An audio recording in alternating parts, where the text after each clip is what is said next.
Things must go inside of clothing, and so you don't just draw flatly, but so that the clothes begin to have dimension. There's a lot of curves with the female body, but I tried to create angles within it, and the aspect of geometry kind of surfaced his use of triangles in his work. It was definitely like an important aspect to his design.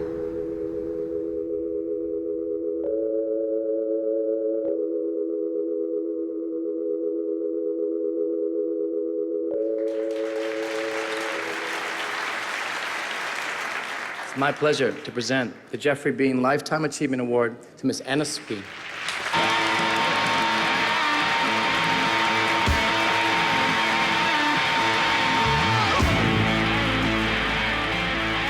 Mr. Beene was always one of my favorite designers, and in fact, my first job in New York was sketching in one of his showrooms.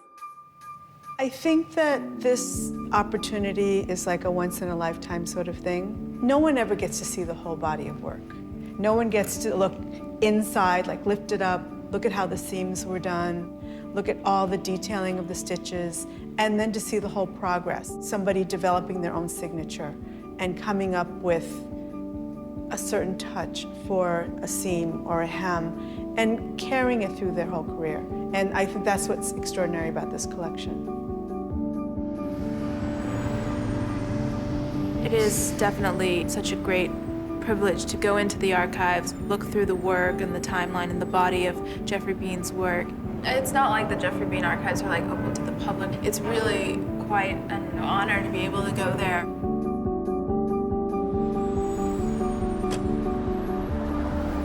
Hi, I'm Niloufar. I'm here to meet with Russell Nardoza. I'll take you right in. Thank you.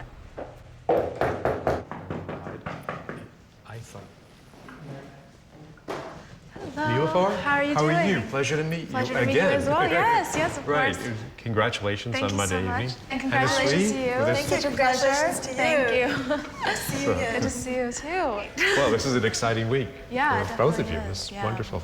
We'll go into the archives and have some fun. Okay, great.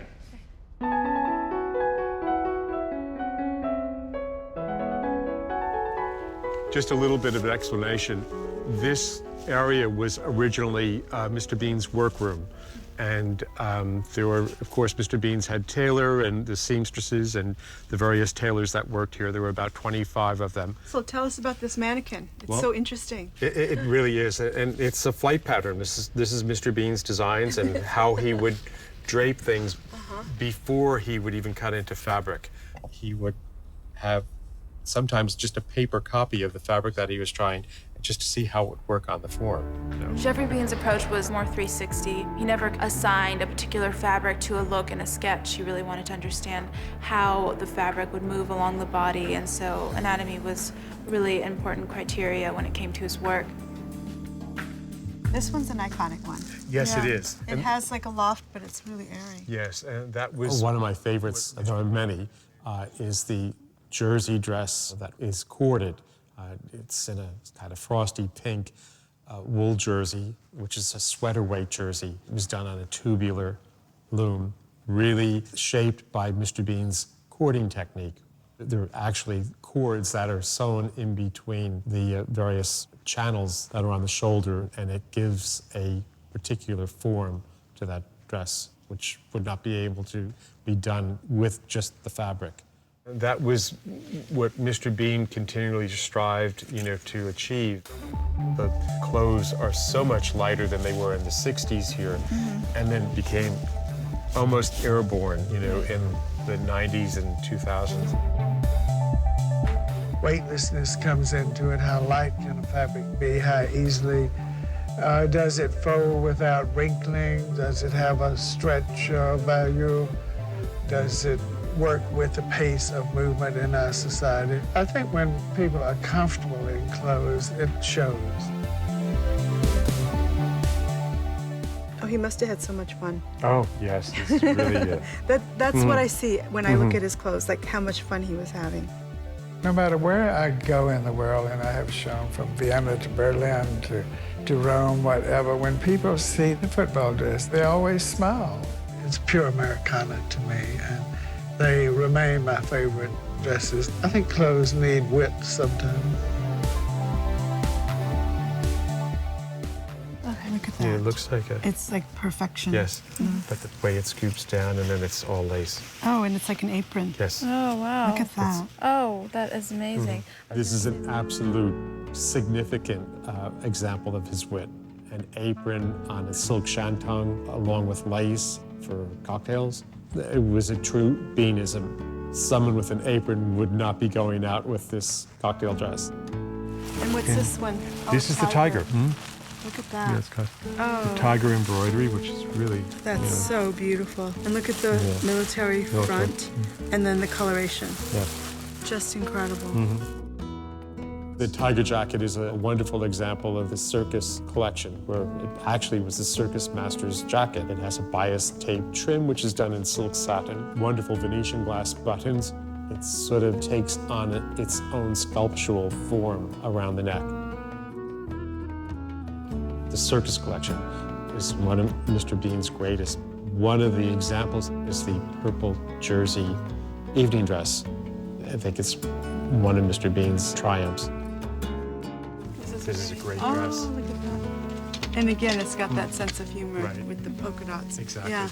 Polynesia was the flip side of the circus collection. The black and white dotted dress is both tailored and draped. It's a halter, and it mirrors the front. It was a very difficult design to achieve.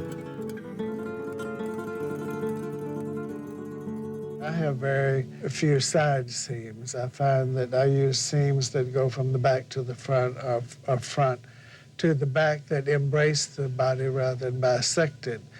It's an expensive process of making, but it enhances the body, and that's sort of what I'm about. When I worked at Mr. Beane's studio, it's a very small place, and everyone was very close, and the sample room was by far the best I've ever known. You know, they're all Italian, they're like old school. They've been with Mr. Beene for like over 30 years, 40 years, and they know how to make garments. When you see a Geoffrey Beene garment, especially the original samples, when you turn it inside and out, it's just perfect. You don't see that kind of craftsmanship, you know, and I think for a student to be able to see quality, you know, you now have a basis of comparison. Well, it's that whole mixture of ideas and eras and signature things. I think that's what makes his clothes so unique. Because, I mean, who would think to put mohair with lace? You can see how he's played with the texture coming through the lace. And imagine this on, because as the person moved, it just could sparkle. I just fell in love with the way he would use things so unexpected. Brought so many ideas into my mind about how innovative you could be with fabrics. Like, everything didn't have to be just a luxury fabric. The Panay velvet is something so that he enjoyed a lot. I just love how he mixed it with linen. Yes. He's kind of breaking up the fabrics. Like, velvet can get very heavy, especially wearing it and visually, and how he just kind of turned it into a lingerie piece. If you look at it, the shoulder is set in, but the actual lace is a continuation from this point to here. Those are, you know, little bits, the kind of attention to detail. It really makes it a beautiful piece. Just when things are supposed to be classic, there's always something new, and I made an effort to not remain the same, but advance a step forward, I hope.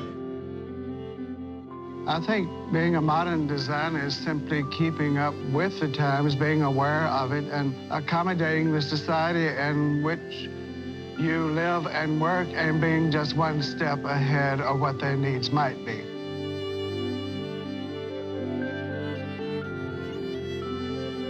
Thank you so much for showing us around. It's been absolutely amazing. This was my idea of heaven. I It was enjoyed... just amazing. I enjoyed seeing you enjoy all the detail and... It's one thing to look at it in books, but it's and even at, you know, exhibits. But really, when you're able to touch it, come up close. That's what clothes are about. Right. Like, Exactly. you really have to touch them. Yeah. I had looked at his work in various books and articles, but I felt like when I was at the archives was really when I felt that I was satisfied with the work that I had done, because I saw that connection between my work and his.